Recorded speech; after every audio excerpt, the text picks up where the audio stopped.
سورة الصفات آية كما أنبنا كنتو. أعوذ بالله من الشيطان الرجيم.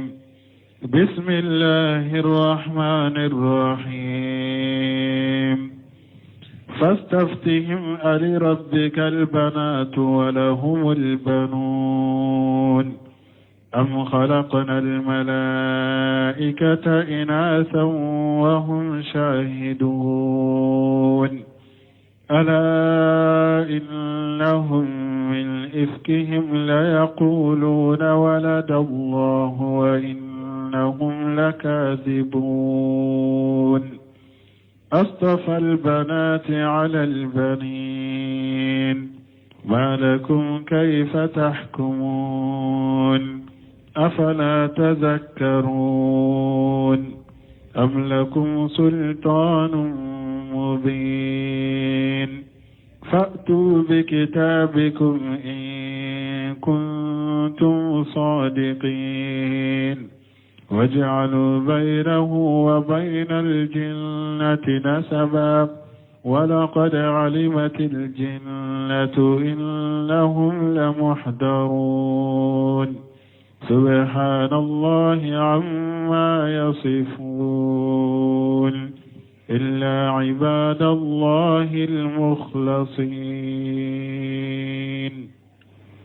بسم الله الرحمن الرحيم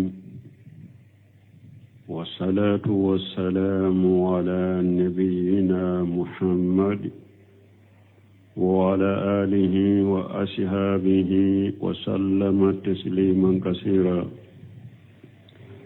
سبحانك لا علم لنا إلا ما علمتنا إنك أنت العليم الحكيم. أستغفر الله الذي لا إله إلا هو الحي القيوم وأتوب إليه. اللهم انفعنا بما علمتنا وعلمنا ما ينفعنا وزدنا علما. كاري سوية هجرية بكلياني كمناني أني بناني أني ولون فلا شهر ربيع الآخر من هجرية سنكالون نانينا بسويني أمغاني ولون فلا ناي ميلاد النصارى كجاتي بافلا أني مغا أني دورو سنكالو تانا بسويني وتاني كونونتوناي أمبي داودا بوغو مسجد الرجاء وأمبوكونو. أعوذ بالله من الشيطان الرجيم. فاستفتهم ألربك البنات ولهم البنون إلى آخر الآيات. لكني آية كونو كوتشي دما مشرك نونو ونينكا من ينكا لمندو nankariya ni karidero kan nankariya uka onyinin kalidero onyinin ka yala demmu sawdeye etigi alataye denkenye ulutaye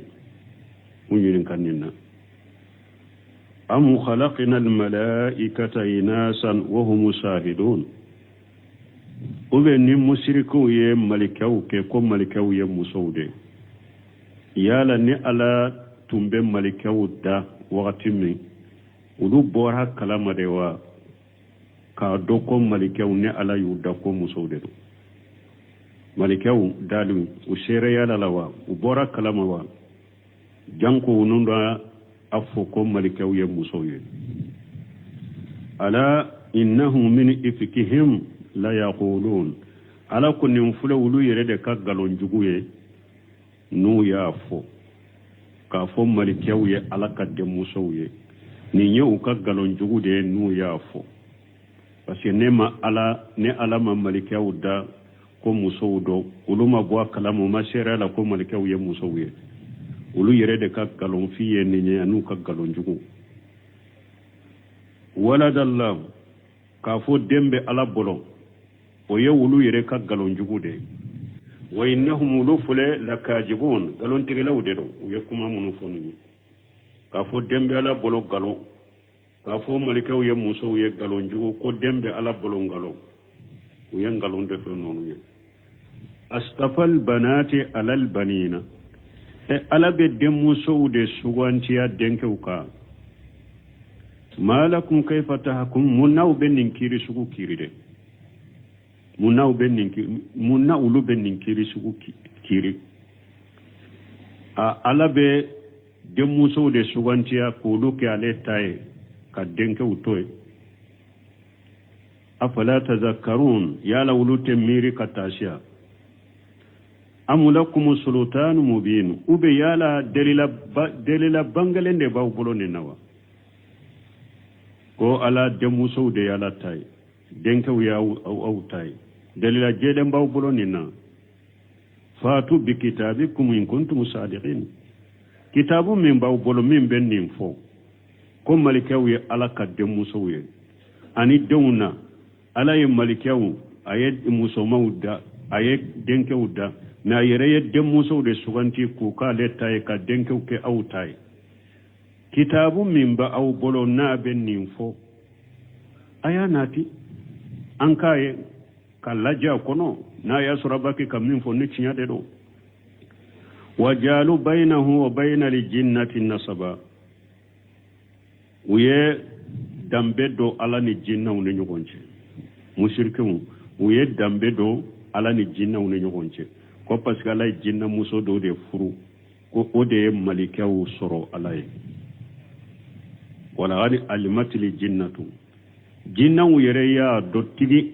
innahum lamuhdarun ko mushrikun munu fule kanin kuma fo ko yomal qiyama do be la jaba jinnaw yere bodo ko mushrikun munu nyen kuma fo la garo be hadar yalla jaba ma subhanallahi amma yasifun shenia be alaye kabo femman mushriko aw bake ka man kutum munu fo ala kate ala shenia lendo kabo nunuma illa ibadallahi almuqlasin fo ala ka jon kala silew ulute ala man kutu ni man kutu na silenye ulube ala man kutu ni man kutu de man kutu munun tafalen yaqulu ta'ala ibn kasir ko ala ko ala min kortalendo munkira على هؤلاء المشركين في جالهم لله تعالى البنات على بافهم على من كرو تالندو نابا ننكريا نمشركوكا منو ني دموسو تي على تاي منو ني دموسو دي علما سبحانه على شنيا لندو ولو يدموسو مشركو منو ني دموسو nke على تاي على مي شنيا لندو على بي اردوكوكا وله ما يستهون ويفين كان ولو يرebe minfe ko demuso ya ala tay ulu yerebe minfe denke ko ke ulu yere tay ay mina jokur denke mun ulu yere bokanu ye o ke u yere tay ay yawaduna li anfusihum aljayida mana fenyuma u bokanu u yere ni nye denke ye ulu te demuso munun kanu yere ye wiyo ulu kala tay ngodi atala ko ayawre do ayawre kono suratul nahl kono wa idha busira ahaduhum bil unsa jalla wajhuhu muswaddan wa huwa kadhim ala qulu mushriku jahiliyan arabu jahiliyat lela udola kele nuyu kibariya ku kam muso ye demuso soro ku kam muso jigina aye demuso soro unyaw be laba kafi nu be dimi nu te demuso kofe arabu tumbe nin chokola jahiliya la nu nanaw dola kelen kibariya doro ko ewa imuso jigina de aye demuso soro anyaw be fi aduskum be fadimila ni demuso tumanduye aw were benni la halala monna aw be demuso ke alatay ay yasu'uhu jalika mana kafo kam muso ye demuso soro otumbe utoro la yaqtaruna li nafsihi illa albanina utunte foy suganti aw yere ye ni denka ute yaqulu ajja wa jalla o ala ko masamin ka bakoro talenu kayfa nasabu ila allah ta'ala alqisma alladhi la yaqtarunahu li anfusihim chogodi tilalila ulu ye feundo dambi kata alama munu ulu yerete munu suganti aw yere musomanu ulu ye ewa feun dambe kata alama ulu yerete munu suganti uyereye utu o suganti uyereye ولهذا قال تعالى نند قصوا لكو فاستفتهم unyininka ay saluhum ala sabilil inkar alaihim unyininka menyininkali munundo menyininkali mundo kannan karyauka unyininka nyininkali minyen nan karyali uka ali rabbika albanatu wa lakum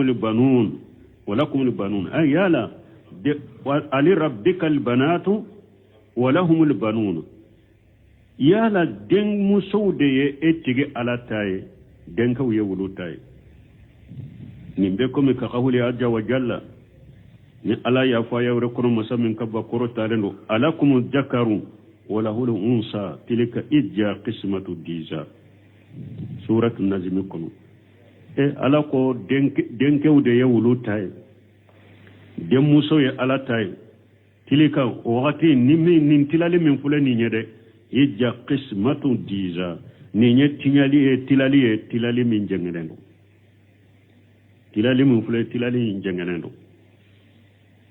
ka dawndi ala ma dawndi ala bolo tilali yire fana kononana ka daw ka doke muso ka doke che ka suru tiyato fana la fula sabana ka sage fana tilali kononana ka jenge ka nyumon suganta wire ka jugumo dambi ka talama nyeti ewa tilali mi na jengenendo tilali mi nyetonya de qawluhu ni alako am khalaqna lil malaikata inasa wa hum shahidun ay kayfa hakamu ala al malaikati annahum inas wama sahadu khalqahum ala qulu kiri tige malikaw ka cugodi ko malikaw ye musowiye kasuru malikan ne ala be malikaw da wakati muluma bo kalam wulu ya do cugodi ko malikaw ye musowiye cugodi wulu be kiri malikaw ka ko malikaw ye musowde kasuru ne ala be malikaw da wakati muluma bo kalama ka qawlihi jalla wa ala وما لكم مسمين كبا قرطالين وجعلوا الملائكة الذين هم عباد الرحمن إناسا ويه ملوكاو كي ملكا منو يألك جونيوما ويو كي موسوي أشاهدوا خلقهم يالا أولو شيري يالا ملكاو كدالي لديوا ألا تنبه ملكاو داوغة ملو بورو كلما ستكتب شهادتهم وشالون وكا شيريا من فلن ينالا باسبه den kamalikaw nyamariya ugo ka seriya insabe awa yomal kama do be nyinin kan ninna de mo ko malika yo musode e kuma min fulene ne ya fo ala ba ka malikaw nyamariya ba sabi no fi qiyam be nyinin kala e yu kam muso ya do chogomi ibo fo mu nyato e ko muso do ibo fo ala ye qiyamade ibe nyinin kala ay yashaluna an zalika yawm al-qiyamati mana yomal kama do ala bo nyinin kan nin kuma ina munun ko malikaw ye muso de ala ka de muso de malikaw ye o fule ka kuma min fo ala ba kam malikaw nyamare nin kuma be sabu no fe qiyamo be nyinin kala wa qawluhu ala ko ala innahum min ifkihim ay min kajibihim nin fule wulu yere de kangaloy ka fo malikaw ye ala ka de muso ninye ulu de kangaloy la yaquluna walada allah ulu ba fo ko dembe ala bolo ay sadara minhu la waladu muluba ko dembora ala la wa innahum lakadibun aw ulu yagalon tigalawde fule kam min fo ko dembe ala bolo galon tigalawdo fa zakara allah ta'ala anhum fil malaikati salasata aqwal fi qayyati al kufr wal kadhib ala yefem fo makka mushriku ye malikaw ka yakko sabade fo kuma sabade fo makka mushriku ye malikaw ka kola akuma sabain kelenkele ye kafiriya danne galonda ye kuma saba ala yodi fo makka mushriku ka malikaw ka kola akuma sabain kelenkele kafiriya dando galonda ndo fa awala folo jaluhum banatillahi uye malikaw ke ala kadde musoye ni nyangalo ni nye kafiriya kam malikaw ke demuso yala ka demuso ye ngalo kafiriya folo fajalu lillahi walada ta'ala wa taqaddasa aw uyedendi alama fulana uyedendi alama ala korotalen wala shenane do kabo demma kad malikaw ke musoye ngalo kafiriya kadendi alama ngalo kafiriya fula wazalu zalika liwalada unsa sabana uyo dem fanake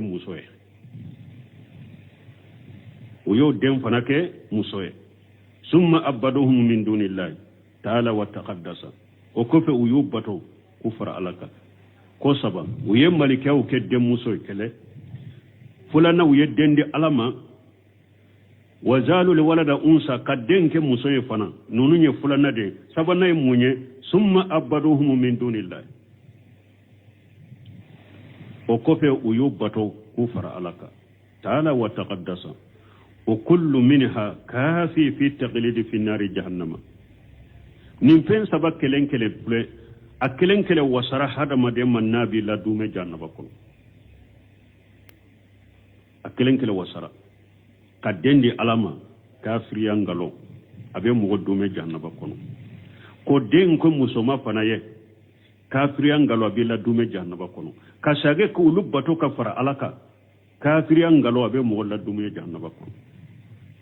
ثم قال منكر عليهم وكفي على يافنا بننكر يوكا استفى البنات على البنين أي شيء يحمله أن يختار البنات دون البنين على يدمسو دي سوانتيا دينكوكا ما نسبه جمان بي ني على بدمسو سوانتيا كوكا تايكا دينكو توي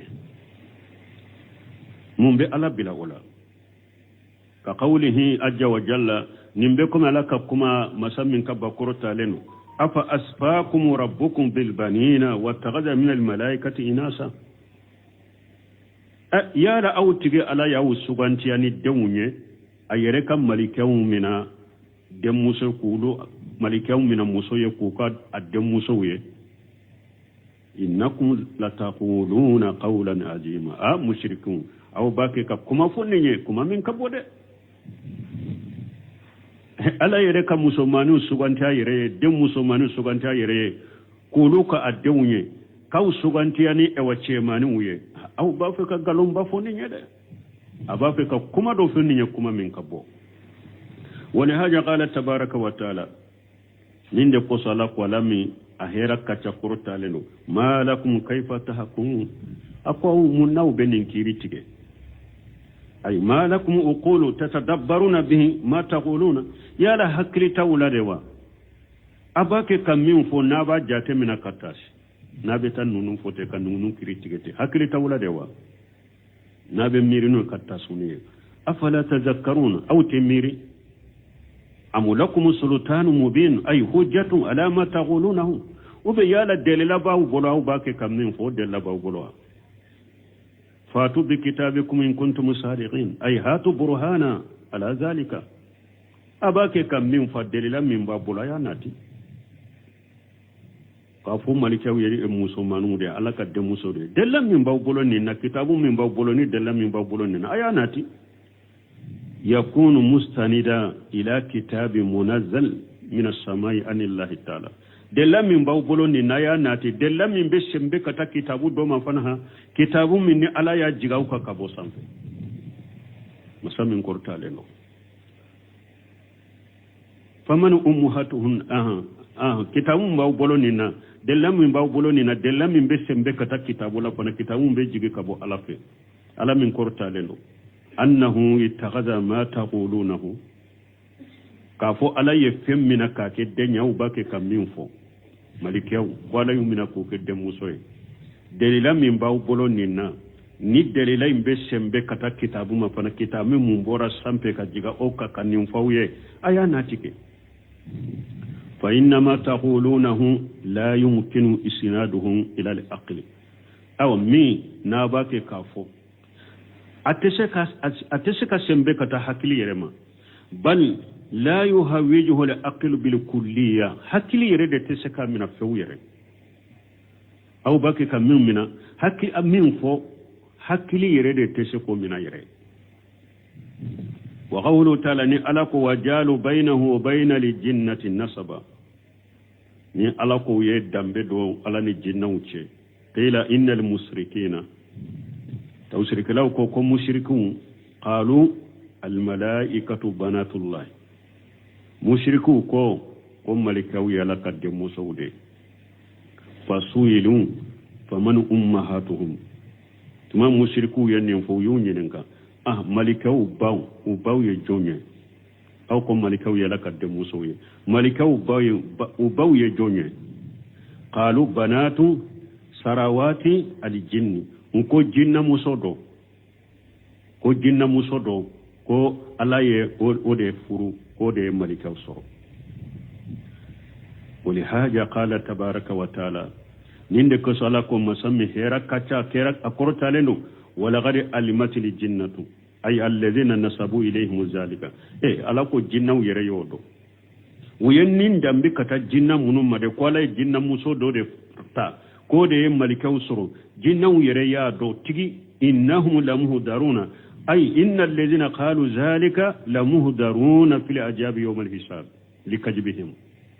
jinnaw yere ya do kom mo munun yen kuma fo ko yawmal qiyamah do ube hadar ya la jaba ma qiyamah do korosili do likajbihum ka galon sababula galon min fo sababula de jinnaw yere baro tigi mushriku munun yen kuma fo qiyamah ube hadar ya la jaba ma ka galon sababula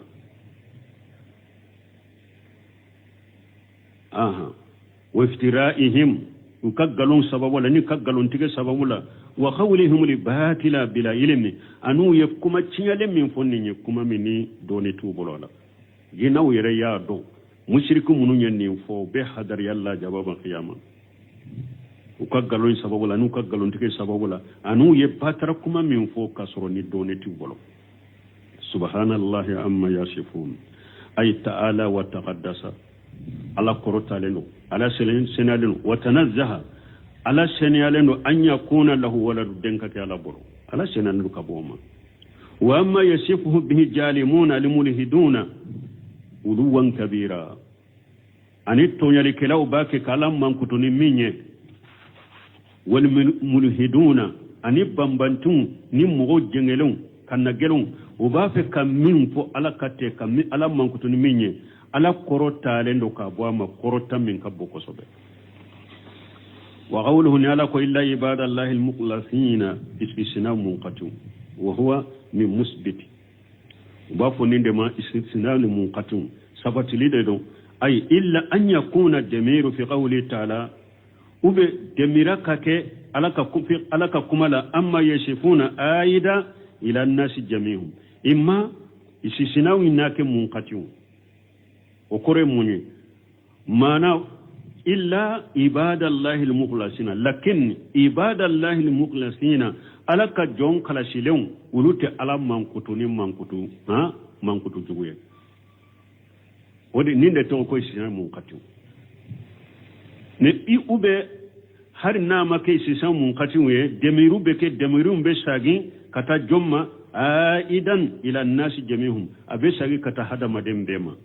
summa sasina minhum almukhlasina o kofe aye mo kala shilon aye ulu bo mo tola mana ala senale ndo kabo femma mo be mankutu jugum munum fo alaka jon kala shilon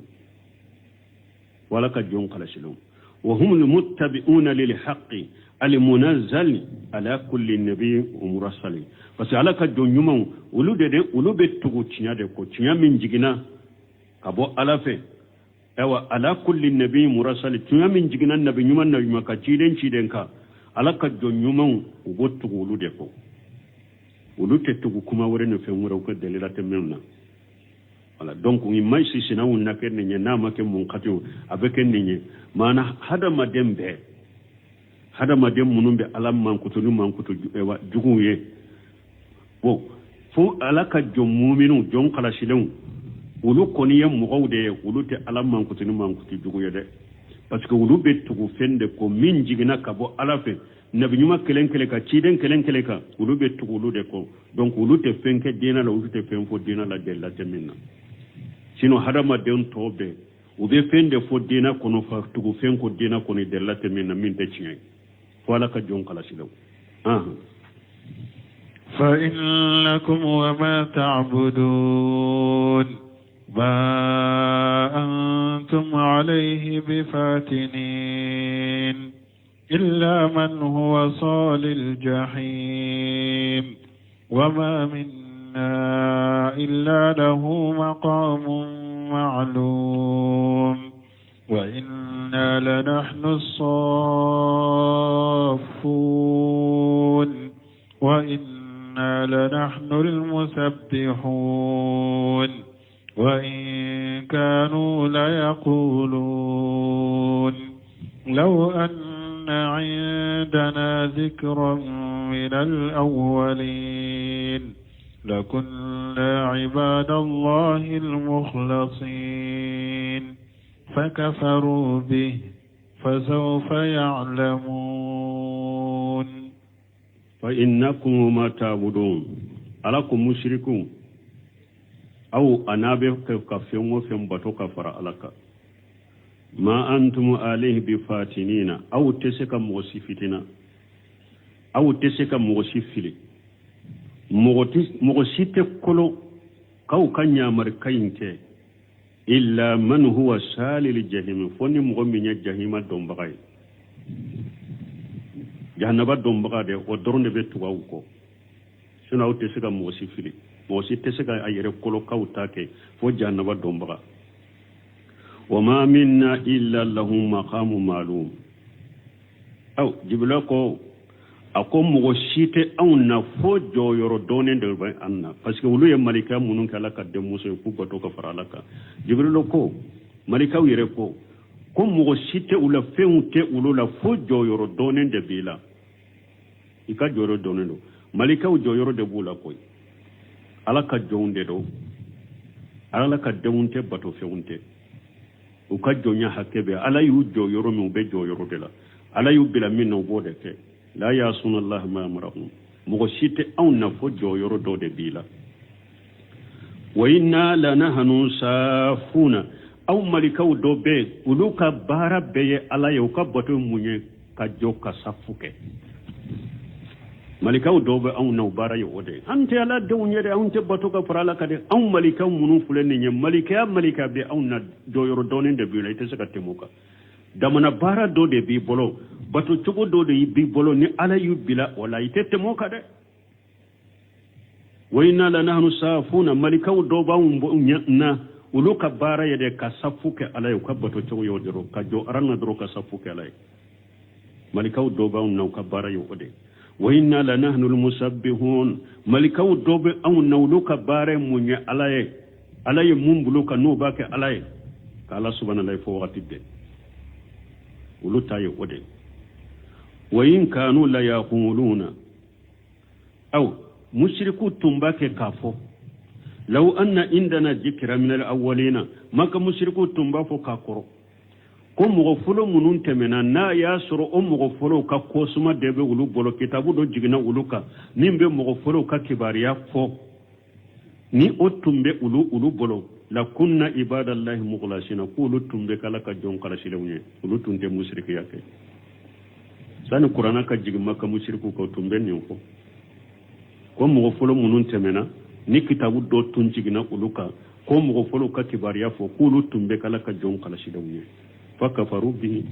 وكتابو فنا جيغلو كدرو كافرنا تو كتابو جيغلو كا وكافرنا من القران فسوف يعلمون من وبنا دوده مكا مشركو بنا دو من بننا من بنن كوفي من مشركيا كوفي من كافريا كوفي يبونو دو يوم القيامه دو يقول تعالى مخاطبا للمشركين bun kasiri kwala ya kwala min korta lendo nabe mushriku kuma nyonya fa innakum ma ta'buduna aw mushriku fulede ana bake ka fiumu fem bato ka faralaka ma antum ali bi fatinina illa man huwa salil jahim ay inna ma yanqadu li makhalatikum وما أنتم عليه من الدلالة والعبادة الباطلة من هو الدل منكم ممن جريء للنار bunkasir ko aya la nyine munye ako aw temo shifili فمغو من بيرو جهنم بكون علي التفسير تقول أي إنما ينقضون لمخالتكم وما أنتم عليه مغو دي بكولو كتا أو ككماي كلمة أني أو بمنك مغو سيت كولو مغو دي بكولو كتا أو ككما أبا أني أبي منك من الدلالة في ليلة والإبادة الباطلة أني أبي بطو تشيالي منونا مغو سيت كولو كفر أو كولا من هو أدل من والعبارة الباطلة من هو أدل منكم ممن جري للنار مغو سيتي كولو كتا أو بي مغو ولي كتا من أبي بطو من مغو سيتي كولو كتا كلمة فوني مغو من فيلين كتم أو كنا دار جهنم كما ولا إلا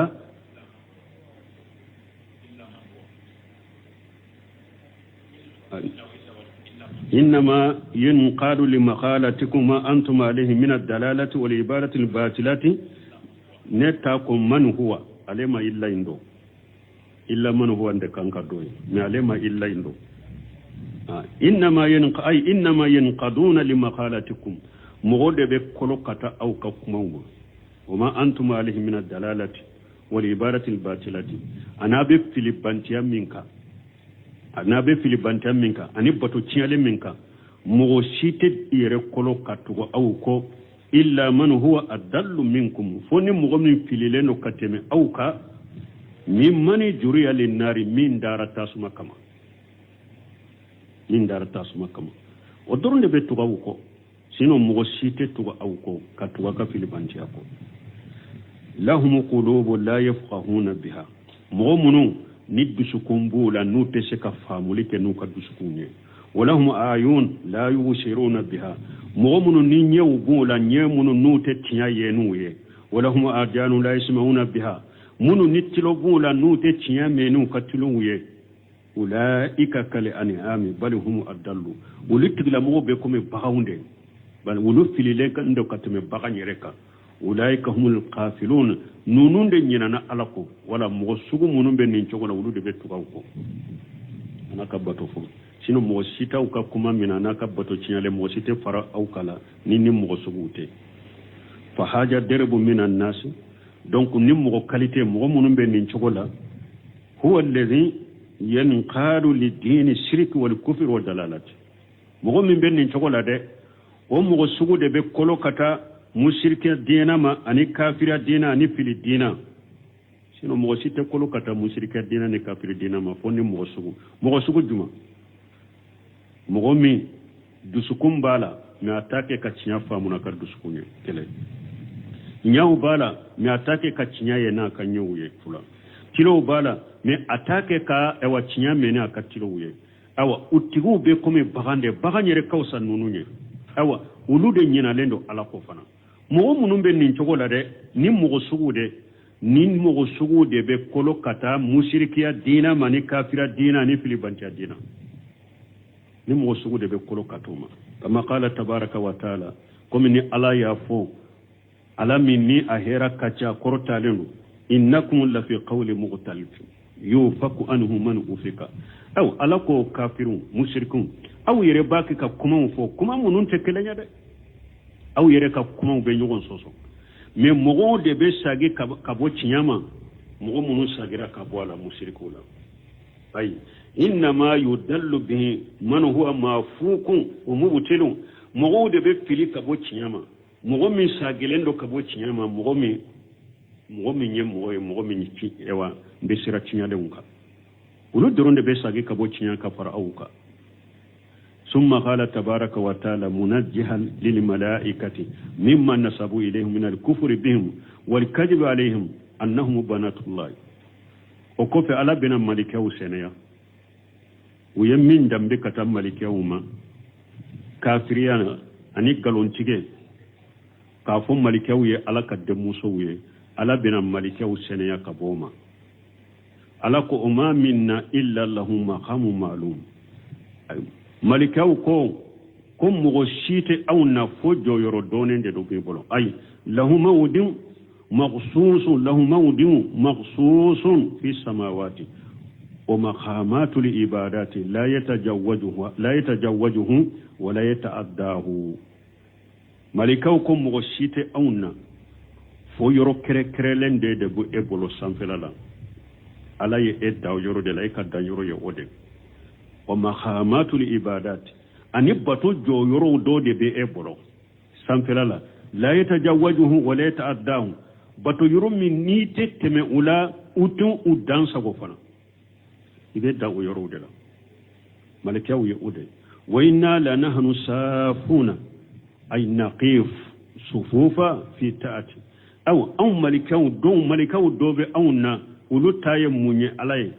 ka ke safuye ka alabato ka jo safula ka alabato malikaw do taye ode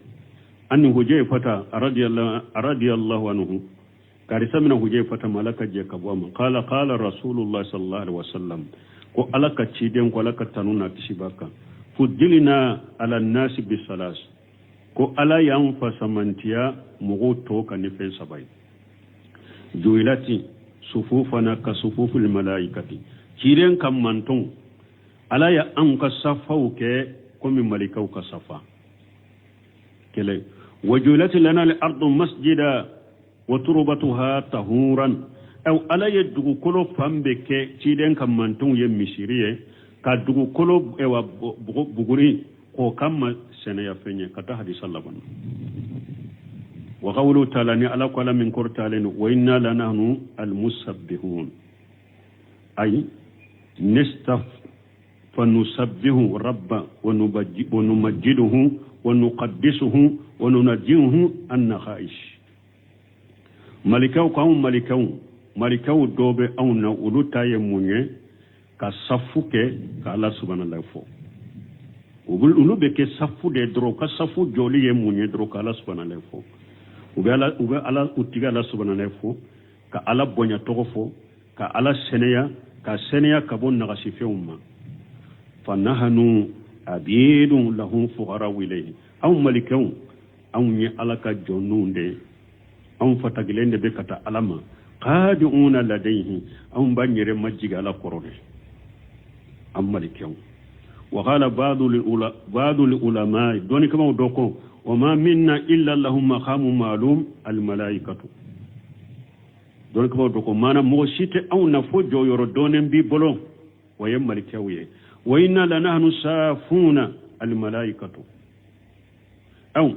مو دوبن نولو be sanfe e safa de ke dormana malikaw dobe auna ulu tay munye alay ka safu ke doro وإنا لنحن المسبحون الملائكة ملكاو دوبي أونا ولو تاي مونيه كان الله سبحانه وتعالى يسبحون الله عز وجل ولو بي الله سبحانه وتعالى درو مسام من كبا كروتالندو وخيلا دو فناكو وإنا لنحن المسبحون يعني المصلون يثبتون بمكانهم من العبادة دوكو mogo dobe awna malikaw dobe awna be ala subhanahu wa ko subhanahu wa la nyine munye ka sallike alay kunu sabatilendo ka yoro la dro ka sallike alay dro ka ala bato ko malikaw do tayo wodir ka sallike alay dro ka ala bato lu jo yoro ulu be jo no la o de kama dro wa in kanu la yaqulun aw utumba fo makka mushrikun لو أن عندنا ذكر من الأولين لكنا عباد الله المخلصين أي قد كانوا يتمنون قبل أن تأتيهم يا محمد مكا كافر تنبانا تساني إكنا محمد وتنباك كنتا لو كان عندهم من يذكرهم بأمر الله وما كان من أمر القرون الأولى كوني مغتم بأولو بلو من بأولو حكري جري على الله ka jama kulu temenon ka kofo uluye wa yatihu bi kitabillahi ni abena uluma ni alaka kitabuye kafu alaka kitabu de fulani nye na abu hakili jigi ala kola ni alaka kitabuye na be mu furo temenon ka kofo uluye ni alaka kitabuye ko ni o mu tumbe ulu bolo o lu tumbe ke mu munun du sun kala sinolo lay nubi ala batu kama qala ta'ala lime comme ni ala ko ala min kortalenu waqsamu billahi jahada imanihim ukalani alay ukakkalili dambela ukakkalili ngeleya la in jahum naziru ko ni baga bagali kila tunna na uluma la yakununna ahada min ihda al umami kulu tumbe kanda kateme jamakulu fula imbeka jamakulu fula juma yahudani nasara makka kafiru tunye nimfo ko na ya soro utun kalila ku ka kalle geleya ko ni bagabali kala tunna na uluma kulu tumbe kanda kateme jamakulu fula imbe dola kelenga yahudani nasara walamma jaahum najiru ma jaadahum illa nufura metuma mi bagabali kala nanuma o ma ujidi fuila ni bolite ka bolika bo ala kola wali haja qala ta'ala ha huna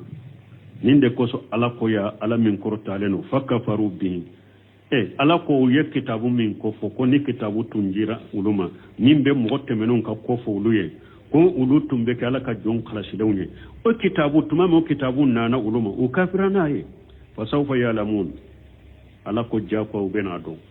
wa'idun akidun wa tahdidun shadidun ninye bagbagali gelende ani kankarima da gele ala kufrihum bi rabbihim ajja wa jalla uka kafiriya ka uye kafiriya min kenu tigi alai masamin kabba kortalenu wa takjibihum rasulahu sallallahu alaihi wasallam anu uye ala ka tide min galon tigi yade donc ninye kankarima gelende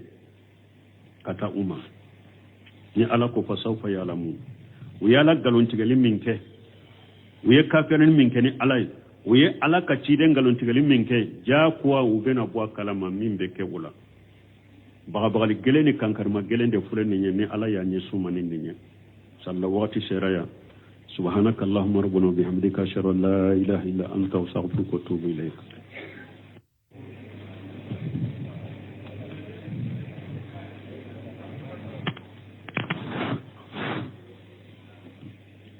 سورة الصفات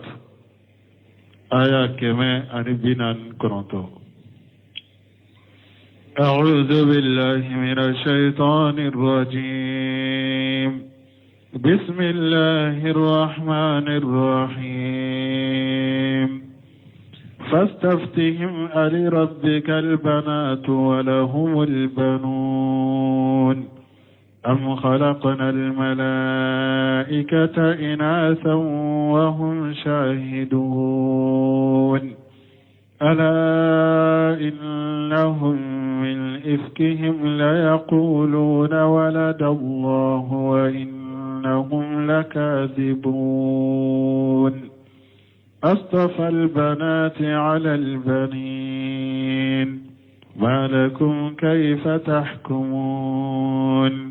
أفلا تذكرون أم لكم سلطان مبين فأتوا بكتابكم إن كنتم صادقين واجعلوا بينه وبين الجنة نسبا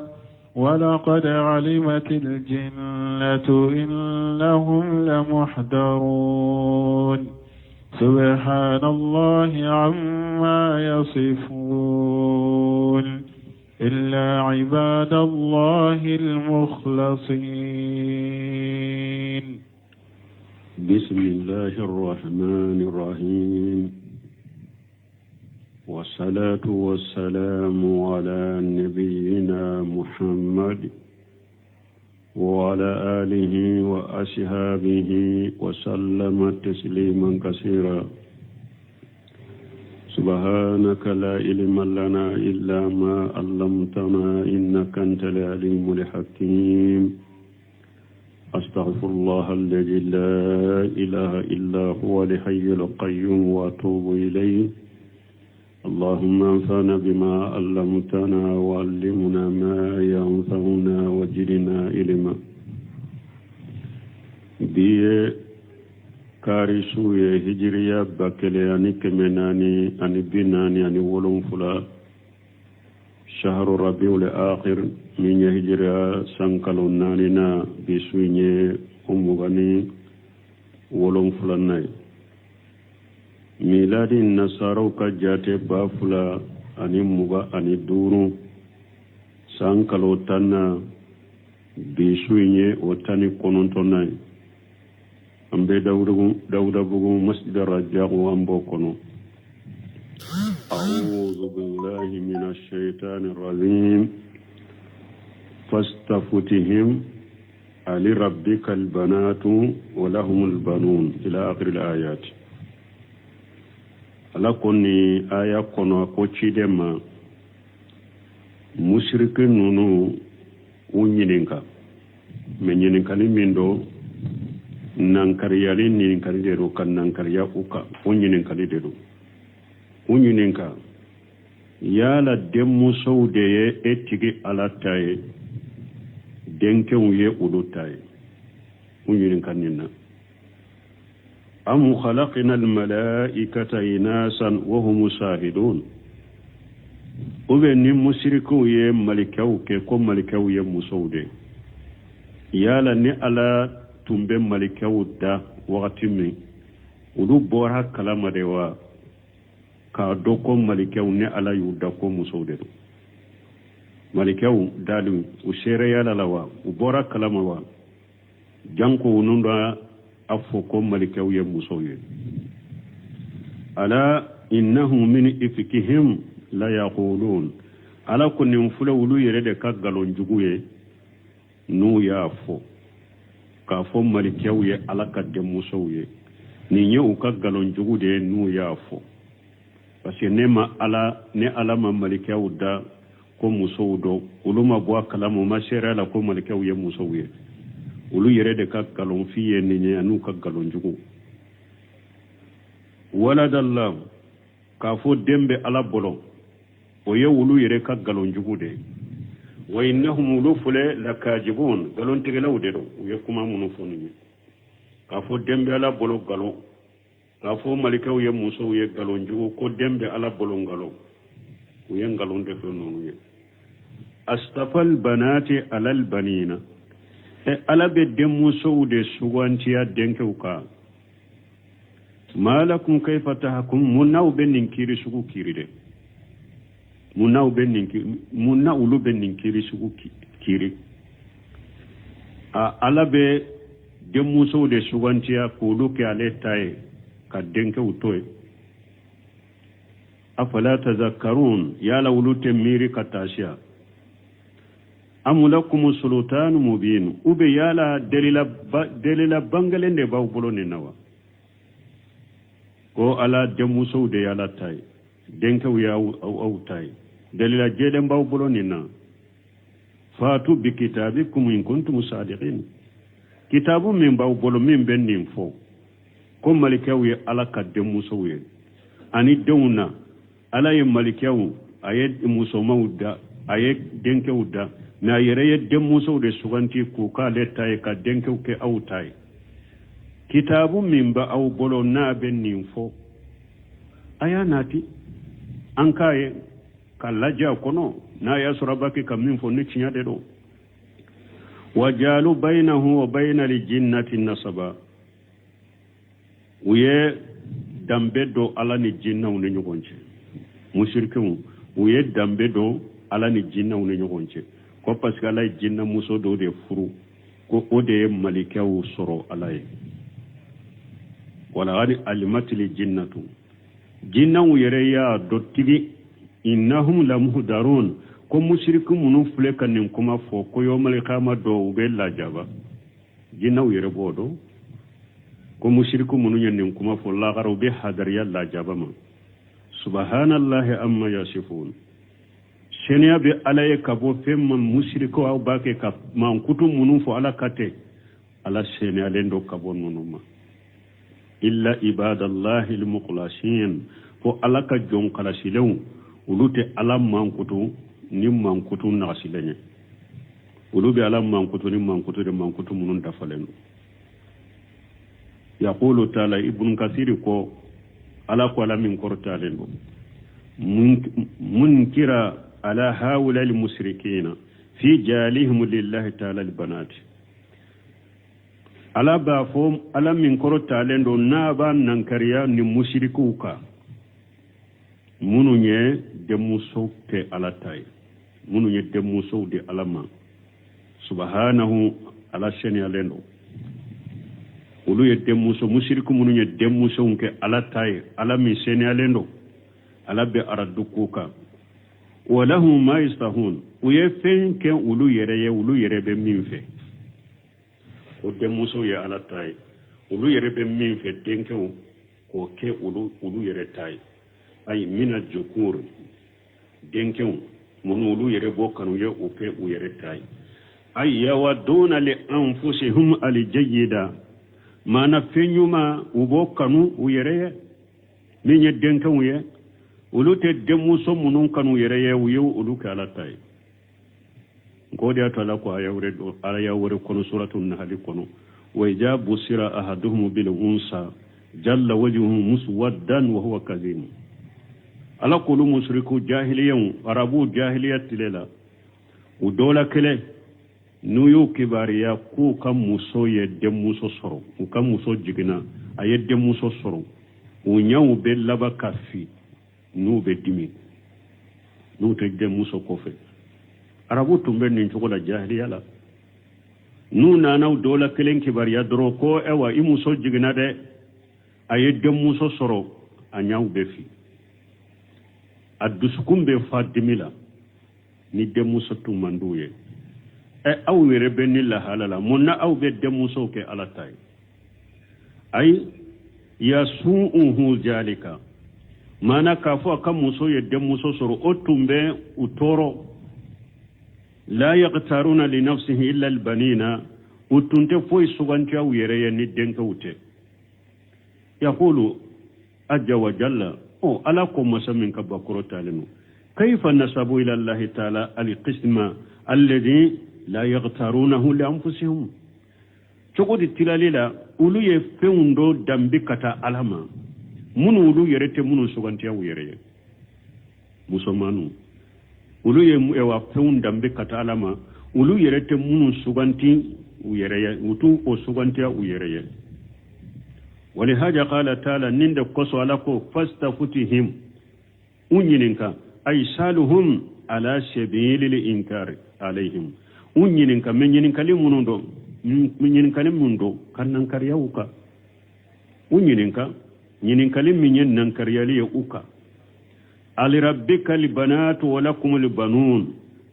banun ay yala ali rabbika libanatu